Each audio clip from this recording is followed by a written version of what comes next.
Se o existir e a existência não fossem iguais em Deus, seria impossível existirmos. Você sabe o porquê disso? Sabe provar como o existir e a existência em Deus são iguais? Neste vídeo vamos responder a essas perguntas através da questão 3, artigo 4 da Suma Teológica de Santo Tomás de Aquino, assim como também responderemos a algumas contestações feitas sobre esse assunto.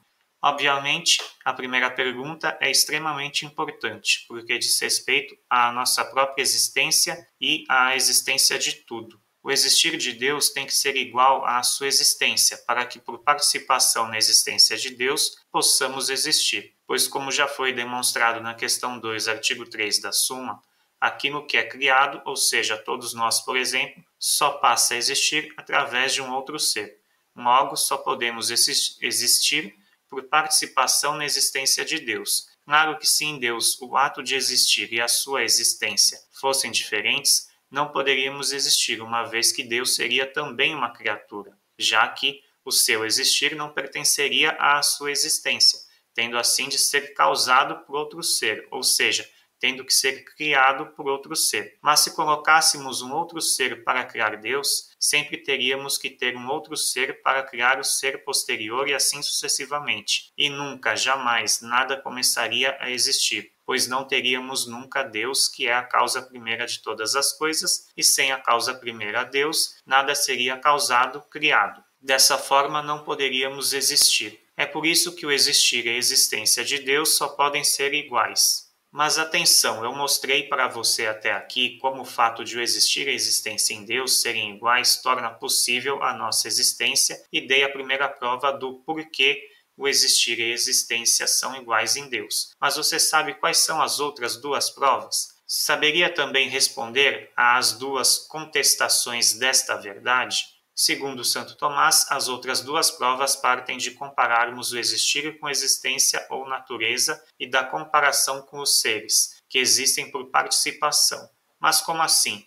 Por exemplo, através da comparação entre o existir e a existência em nós, seres humanos, que somos seres onde o existir e a existência ou natureza são diferentes, nós podemos observar que a natureza humana ou humanidade existe pelo próprio ato de existir de cada ser humano, que compõe a natureza humana, ou seja, a humanidade ela é consequência do ato de existir de cada ser humano. Agora você terá que lembrar do que já falamos em vídeos anteriores sobre ato e potência. Se você não conhece sobre ato e potência, veja os vídeos da questão 2 da Suma Teológica. A potência é a capacidade de algo poder vir a ser outra coisa. Por exemplo, uma madeira tem a potência de se tornar uma cadeira, uma casa e etc. E ato é o que aquilo realmente é. No exemplo da madeira virando uma casa, a casa é o ato, ou seja, ela é o que ela é, uma casa. A madeira é que poderia vir a ser algo diferente, uma mesa, uma cadeira, por isso dizemos que a madeira está em potência de ser uma casa.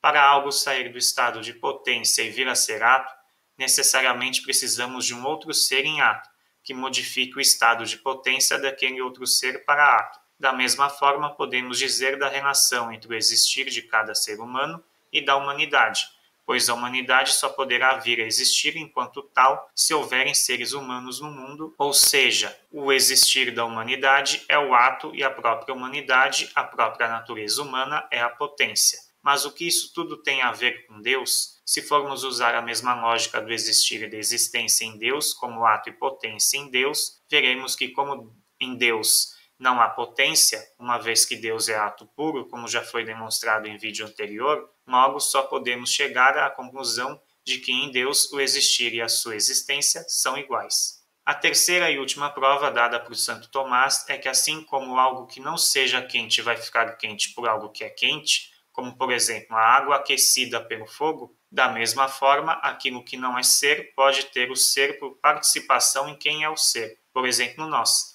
Nós não existimos por conta própria, nós só podemos existir por participação no ser de Deus. Como Deus é sua essência, já o mostramos no vídeo anterior desta questão 3, se Deus também não fosse o seu existir, teria que recebê-lo de um outro ser por participação, o que seria um absurdo, pois já mostramos na questão 2 que Deus é o primeiro ente, causa primeira de todas as coisas. Logo, uma vez que Deus é o seu existir e também a sua existência, a existência e o existir em Deus têm que ser iguais. Não pense que mesmo com essas provas dadas por Santo Tomás, não terão contestações. Neste artigo 4 da questão 3 da Suma Teológica, 2 contestações foram feitas e agora será mostrado como Santo Tomás derrubou essas contestações. A primeira contestação parte do seguinte pensamento, que Deus não poderia ser o seu existir e a sua existência, pois nada poderia ser acrescentado, determinado ao ser de Deus. Se nada pode ser acrescentado ao ser de Deus,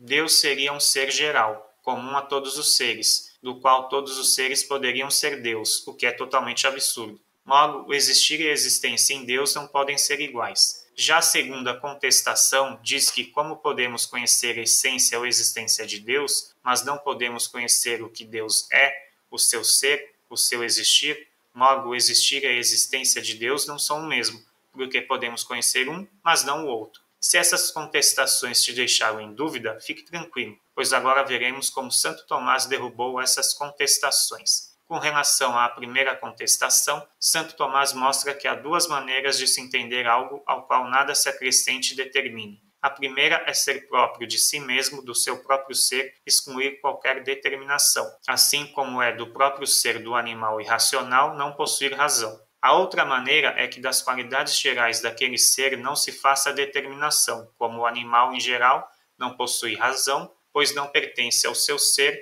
possuir razão, mas também não é próprio de suas qualidades enquanto animal em geral possuí-la. No primeiro caso, o existir sem acréscimo é o existir divino, ou seja, é próprio do ser de Deus, do seu existir, nada mais ser determinado a ele. No segundo caso, o ser sem acréscimo é o ser em geral ou comum, como um gênero que seja comum a todos os seres que compõem aquele gênero, como, por exemplo, no gênero dos animais estão presentes os mamíferos, répteis, insetos e etc. Já para responder à segunda contestação, Santo Tomás diz que podemos conhecer o ser por 2 maneiras, ou conhecemos o que aquilo é diretamente, ou conhecemos o que aquilo é através de seus efeitos, como já discutimos na questão 2 da Suma. No caso de Deus, não podemos conhecer diretamente nem a essência, nem o ser existir de Deus, mas podemos conhecer que Deus existe pelos seus efeitos, conforme mostrado na questão 2, artigo 2. E dessa forma podemos conhecer não só a existência, mas também o existir de Deus, conforme já foi discutido em toda essa questão.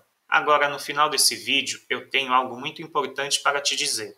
Isto com certeza te ajudará a entender melhor não só o vídeo de hoje, mas também os demais vídeos que farei da Suma. Volte e assista os vídeos anteriores da questão 2 e desta questão 3, que eu fiz da Suma Teológica, para que você não só entenda com clareza todos os conceitos passados neste vídeo, como também os próximos vídeos que farei da Suma, senão você poderá se perder no meio do caminho. Por hoje é só, espero que tenham entendido e gostado do vídeo de hoje. Qualquer dúvida, postem um comentário no canal. Até a próxima!